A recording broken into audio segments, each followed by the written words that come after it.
So I think taking some time before jumping into travel therapy after graduating is a great idea. A lot of companies will try to recruit you directly as a new grad, and there's lots of opportunity there. There's lots of,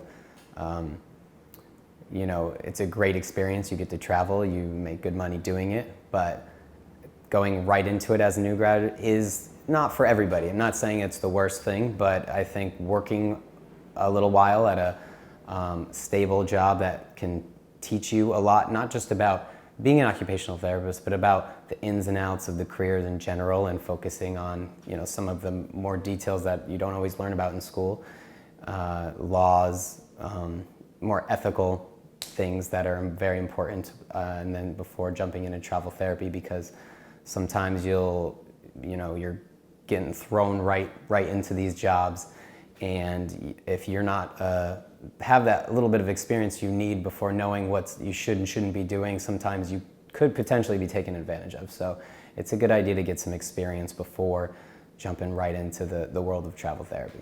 There's definitely certain learning styles. Some people could handle it versus others. I mean, again, you have to know yourself and your learning style. If you're somebody who likes to get thrown right in and just go with the flow and figure things out as you go, and somebody who's going to follow up on all of that on your own, look things up, look up rules and regulations.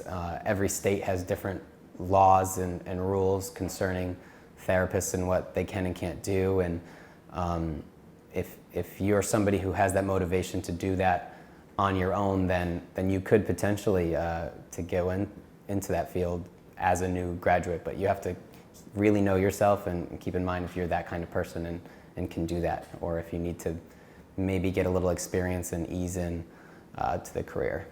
Getting into travel therapy is not that hard. Recruiters are out there and they're looking for you. I know personally, I was actually contacted before I even ever graduated, just by going to different career fairs and different, the national conventions and things like that. There's a lot of recruiters there set up, and they're looking for interested people. They'll try to get a hold of you by email.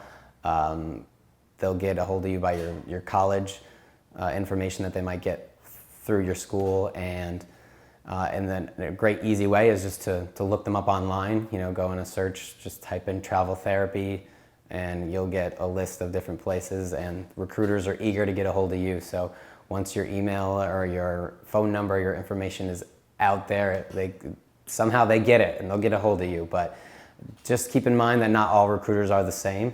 Some are definitely might fit you better than others. They have to know what your interests are, what your goals are, what you are looking for in your career and work experience and travel experience, because not everybody's looking for the same thing, and not every recruiter is able to provide you with that. So it's a good idea to shop around a little bit, get to know your recruiter, talk to them for a while, because you do need to have a good trusting relationship with them, because they're going to be helping you with some really big life decisions. So you want someone that you can trust when looking for a recruiter.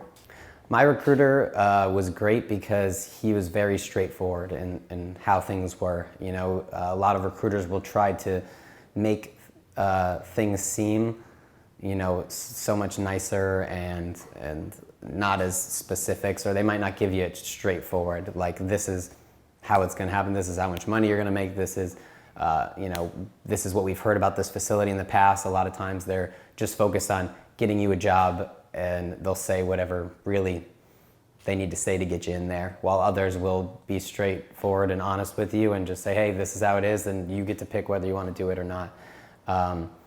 So that's why it's a good idea to meet a few recruiters, talk with a few people before picking one, because you can get an idea of what they're there to offer you and what they can help you with.